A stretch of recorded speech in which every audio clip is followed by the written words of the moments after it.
took 7 years from the time the Montana Innocence Project first took a look at this case until today's developments. You can imagine it's been an exciting day for the lawyers who didn't give up. Jill Valley continues to track the story and has their response tonight.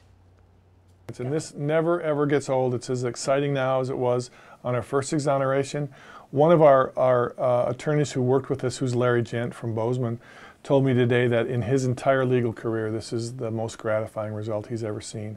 And it's really hard to disagree with that. The years of hard work, of poring over documents and DNA results paid off today with Judge Seeley's ruling to vacate the life sentences of Paul Jenkins and Freddie Lawrence. It was a case that came down to science. DNA was huge because there was DNA and pieces of evidence that hadn't been tested ever. It was a long, long time ago, 25 years ago or so. It had never been tested, so we were hopeful that the results were going to exclude our clients, and which they did. But we also uncovered in our investigation new evidence of innocence that had never been presented to a jury, and the person that matched on the DNA hit had confessed to this crime to family members, and we presented that as well. The Montana legislature passed an enhanced post-DNA conviction statute in 2015 that expanded the rule of law about forensic testing after a conviction.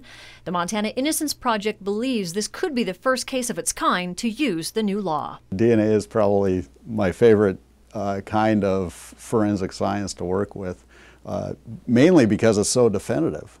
I mean, when you've got statistics like 1 in 10 septillion, which is what we had here, that's pretty definitive evidence. The ruling today means Jenkins and Lawrence can no longer be in prison, so as soon as possible they'll be released from prison custody and likely transported to the Lewis and Clark County Jail until the state and lawyers negotiate what is next in the case. Their lawyers know the next few weeks will be both exciting and unsettling for these men. They've got a lot of catching up to do with their families. If you dwell on the past, you know, it's hard to move past it and, you know, enjoy the rest of their lives. In Missoula, Jill Valley, MTN News.